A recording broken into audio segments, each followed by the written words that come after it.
ফলাফলসমূহ গম পাইছে যিসমূহ টেলিভিছনত দেখুৱাইছে টেলিভিছনত যদি আমি চাওঁ তেতিয়াহ'লে যি ফলাফল তাত বিজেপি প্লাছ অৰ্থাৎ এনডিএ শিবিৰ 82খন আসনত অগ্ৰগতি লাভ কৰি আছে তাৰ বিপৰীতে কংগ্ৰেছ প্লাছ অৰ্থাৎ বিৰোধী শিবিৰ 27খন আসনত অগ্ৰগতি লাভ কৰি আছে এআইডিএফ এখন আসনত অগ্ৰগতি লাভ কৰি আছে আৰু আদাৰ্ছ অৰ্থাৎ নিৰ্দলীয় এখন আসনত আগবাঢ়ি থকা বুলি আমি জানিব পাৰিছো আৰু তাৰ বিপৰীতে যদি আমি ইলেকশ্যন কমিছনৰ যদি ৱেবছাইটত চাওঁ ভিডিঅ' জাৰ্নেলিষ্ট ৰিচাৰ্ড বৰ্মনে আপোনালোকক দেখুৱাব এই স্ক্ৰীনত বিজেপি 24খন আসনত অগ্ৰগতি লাভ কৰিছে আইএনচি অৰ্থাৎ ইণ্ডিয়ান নেশ্যনেল কংগ্ৰেছে 5খন আসনত অগ্ৰগতি লাভ কৰিছে বিপিএফে 5খন আসনত অগ্ৰগতি লাভ কৰিছে আৰু এজিপিয়ে 3খন আসনত অগ্ৰগতি লাভ কৰিছে আৰু তাৰমানে অসম জাতীয় পৰিষদে 2খন আসনত অগ্ৰগতি লাভ কৰিছে আৰু এআইডিএফে এখন আসনত অগ্ৰগতি লাভ কৰা বুলি আমি পাইছো আৰু আমি ইতিমধ্যে জানিব পাৰিছো আমি কিছুমান খবৰ জনাম শিৱসাগৰ সমষ্টিত প্ৰথম ৰাউণ্ডত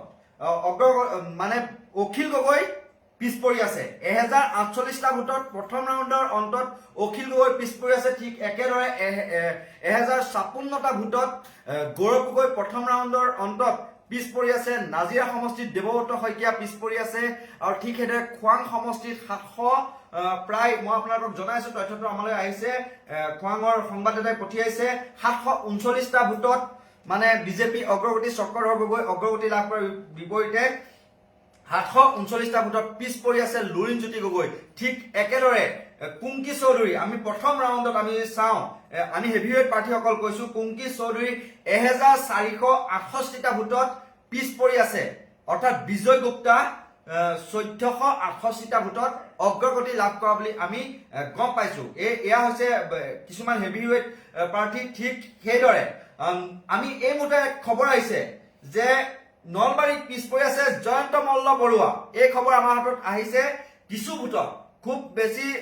700 ভোটত পিছ পৰি আছে জয়ন্ত মল্ল বৰুৱা এই নলবাৰীত অশোক শৰ্মা অগ্ৰগতি লাভ কৰিছে ঠিক একেদৰে আমি যদি চাওঁ ইয়াত বৰ্তমান সময়ত যি ফলাফল আমি দিছপুৰ সমষ্টিত যদি চাওঁ দিছপুৰ সমষ্টি কিন্তু অতি সকলোকে আশ্চৰ্যকৰ কৰি পেলাই মানে প্ৰদ্যুৎ বৰদলৈ সৰ্বাধিক 8711টা ভোটত অগ্ৰগতি লাভ কৰিছে পুনৰ কৈছো 8711টা ভোট মানে অৰ্থাৎ 8711টা ভোটত অগ্ৰগতি লাভ কৰিছে প্ৰদ্যুৎ বৰদলৈ এই আমি প্ৰত্যেকটো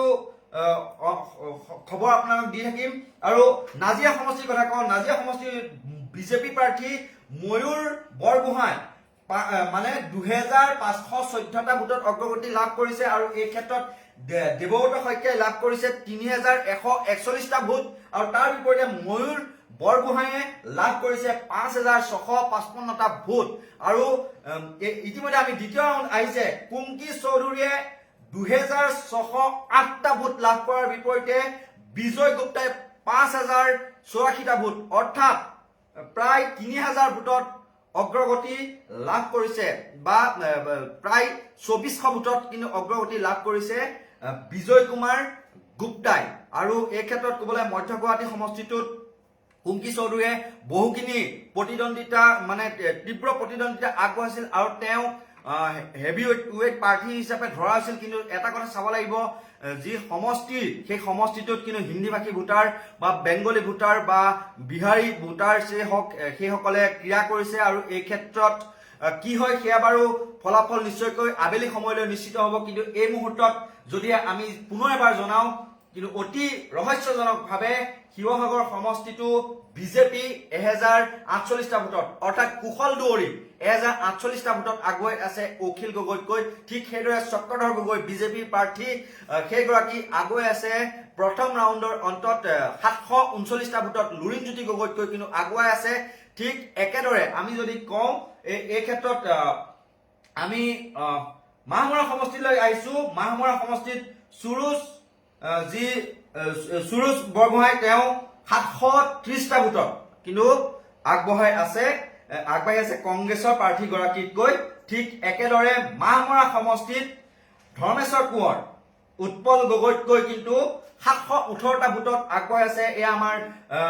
যি মাহমৰা সমষ্টি আৰু সোণাৰী সমষ্টিৰ সংবাদদাতাই আমালৈ প্ৰেৰণ কৰিছে। প্ৰতি মুহূৰ্তৰ খবৰ দি যাম, কিন্তু অতিকৈ আশ্চৰ্যকৰ খবৰ, শিৱসাগৰ সমষ্টিত কিন্তু